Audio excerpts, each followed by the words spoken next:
Hey everyone, what is up? I am Exit over here, and I'm here with my review for Arrow's 150th episode, Season 7, Episode 12, Emerald Archer. There's going to be huge spoilers for the episode from this point on.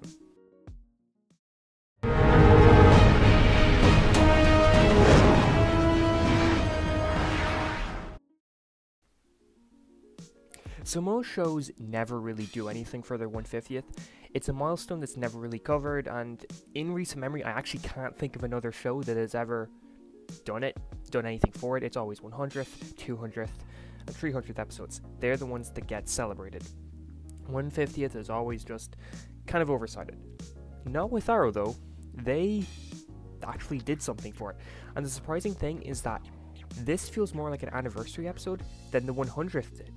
This brought back more characters than the 100th did. It did more that celebrated Arrow's past than the 100th did. But I get it, the Arrow's 100th had to deal with the crossover, so naturally they wouldn't have been able to do a full-on anniversary episode. But this episode also felt 10 times more of an anniversary episode than Flash's 100th. But I'm not here to talk about how much better this is than Flash. So there was so much to talk about from this episode, and for the first time since I started doing these reviews, I didn't actually write anything down for the episode. I was too immersed in every scene, and there was too much going on that I just really didn't want to have to be pausing every 2 seconds to write something down. So sorry if I forget things, but hopefully I'm not forgetting anything important. But yeah, let's go over who we saw first. We saw Quentin Lance, we saw Sarah, Thea, Sin, Rory, Earth One Laurel in some video camera footage. We saw some new footage of Roy, but it was hard to tell if it is old footage that they kind of just edited weirdly to make it new, or if it is fully new footage. But yeah, the main thing of this episode is that it was made to look like a documentary. A lot of the episode didn't take place in documentary form, which I actually think that it would have been cool to see the whole episode in a documentary. But that said, it's not taking away from the episode, because the scenes that weren't actually part of the documentary were still really good. There was only one part of the episode that I didn't enjoy, and I'll get to that in a minute.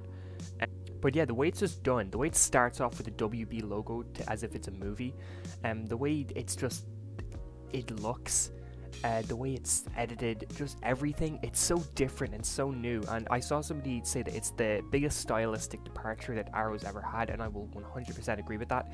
This is the most different Arrow episode out of any Arrow episode, but it works so well.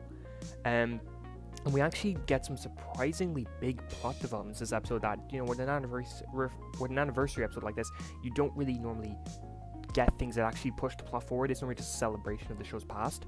Well, in this episode, we have most of Team Arrow find out that Oliver is Emiko's half-sister.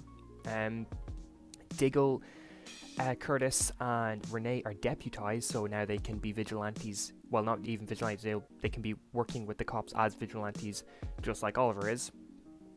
And the villain for this episode, Chimera, I believe his name was, he was a really interesting villain. And for a one-off, I'm kind of sad he's a one-off villain, because I'm gonna be honest, he's more interesting to me than most of the main villains Arrow have had, besides the, you know, Malcolm, Slade, and Prometheus. I think he was more interesting than Damien Dark, Ra's al Ghul, and whatever the hell, Ricardo Diaz, or whatever the hell is the villain for this season.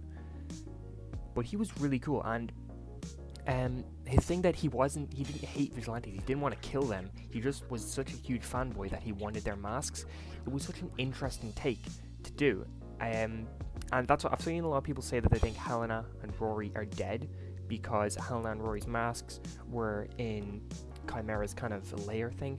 But no, I'm pretty sure they're not dead. I'm pretty sure the whole thing with him was that he was just a huge fanboy. He wanted their masks because if he killed Helena and Rory, wouldn't he have killed Renee and Emiko as well, rather than just leaving them there injured?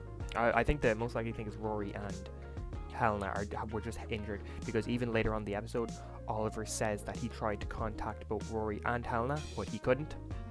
I feel like if he thought they were dead, he would be much more trying to find them. He would use Felicity to like do facial recognition of the whole planet and find them like a day. But he didn't do that, so I'm guessing that they're alive. They're out there. Maybe we'll see them soon. I hope we see Rory soon, because seeing him in this episode was the first time we've seen him since season 5, episode 12, I believe. That's a long gap. And Helena, she's been referenced a bunch. We haven't seen her since season 2. She's one of the only characters from the first few seasons who hasn't come back in some form or another, which is crazy. And we also got some really nice Diggle in Oliver scenes this episode, as when Oliver tells Diggle about Emiko's his sister, they do some proper bonding that we haven't seen since early last season, because after Diggle and Oliver had that falling out at the end of last season, they haven't really had much scenes together at all. And Diggle brings it up. He says that they've been running in different circles for about a year now, which is true. It has been about that. And it was just nice to see them kind of reconcile and really form that bond, because over the course of the show, they have been one of the best bonds. Like, their brother bond kind of reminds me of Alex and Kara in Supergirl having that sisterly bond. It's just a fun thing to watch. We also had the reformation of Team Arrow for the first time in last season, and I never was really a huge fan of this version of Team Arrow. I always thought they were one of the weaker parts of season 5 and even season 6, but seeing them all suit up again and take out Chimera together, it was so good. I didn't expect to like it as much as I did, and that really surprised me. And the fight scenes, they were so well choreographed, with the whole team just getting their licks in on Chimera all at once. You know, Oliver holding him, Diggle punching him, Curtis throwing his T-spheres, and Dinah using her canary cry. They all just worked together so well, and I think this was the best showing of Team Arrow we've seen in the entire show, because over the show, of course, when we're seeing them, they're normally just kind of, we will see each one just doing one hit at a time and are getting knocked down or whatever. During this episode, no, everyone was hitting at once. Everyone was making sure that their shot counted. I was going to mention the Barry cameo. We had Barry Allen appear in this because back in season 2 of Arrow, he worked with Oliver and trying to investigate the Green Arrow. So it was cool that they brought him back for that. And was it just me, or did Barry seem more cheerful this episode than he did at all during The Flash? Now, one thing I wasn't a huge fan of that was in this episode was the William arc. I get why it was in this episode. You know, they wanted to bring back as many characters from the show's past as they could, and William is a pretty big part of the show's past, so naturally they would bring him back for this. But his storyline about being pissed, about being sent off to boarding school, about him being expelled, all of that stuff, I just feel like the episode would have flowed better if that was kept maybe till next week's or for last week's episode. They could have easily put that in an episode from the last 2 weeks, and then had this episode have him in it, but don't focus on his storyline, because it doesn't gel with everything else we're seeing in this episode.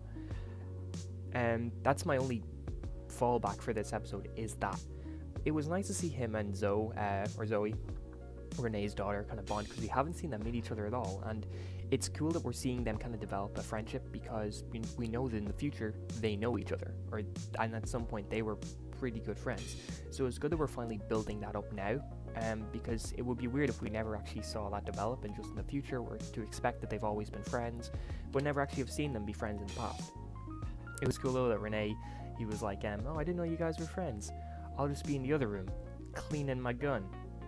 It was a nice fun scene, and I love to see things like that more. Finally, I will mention the flash forwards, and I'm happy they were relegated to 2 short scenes at the end of the episode, because on Twitter I kept seeing a bunch of pictures, behind the scenes pictures and all that, of the girl who plays Mia. I don't know her name, sorry, but she kept posting things about how 150th had flash forward scenes, and with all of the storylines I was thinking, oh no, this episode's going to be too crowded. But thank God they relegated the flash forwards to 2 final episodes. But it wasn't just Mia that we finally got a name for. There was another character who showed up who we haven't seen in a long time, and that's Connor Hawke from Legends of Tomorrow, John Diggle's son. And this basically confirms that while this isn't the Legends of Tomorrow timeline, it's very close. There's a lot of bits from the Legends of Tomorrow timeline trickling in. The state of Star City, Connor Hawke being in it, even the state of the Arrow bunker in present day looks eerily similar to how it looked in Star City 2046. And that really makes me wonder if they're ever going to address Grant Wilson or all that. Although with Titans now using Grant Wilson next season, I doubt they're going to bring Grant into this show anytime soon. But yeah, it's good to see Connor back, and Admittedly, I wasn't as surprised as I'd like to be, because I did see him on Instagram post that he was with the flash forward characters, but I did completely forget about it, so it was still kind of a surprise to see him pop up. But yeah, it's cool that they're watching the documentary in the future, and that vigilantes were apparently the death of Star City, and that vigilantes got exactly what was coming to them. That's interesting, and it's really getting me interested in the flash forwards again, because I haven't been since mid-season. I also want to mention how Oliver is going to be setting back up Team Arrow in the bunker. He brings the documentary crew down to the bunker, and he's like, yeah, we're going to build better, we're going to do it better this time. And that's great, because I have been missing that dynamic, and it's going to be cool to see them all out, being able to go out and not have the police or the SCPD chase them all the time, and just being able to be themselves while working with police officers. All in all, I think this episode was fantastic, and I need to give it a rewatch, but at the moment I'm thinking it's my favorite episode. I think it just overtook Lee and You to be my favorite episode of the show ever. So I would give this, but again, because William was in it, it's not a perfect episode, so because of William's storyline, I don't think it's a perfect episode, so I can't give it a 10 out of 10, but I would give it a 9.8 out of 10. Well, thank you very much for watching, and if you enjoyed this video, please consider liking and subscribing, and have a great day.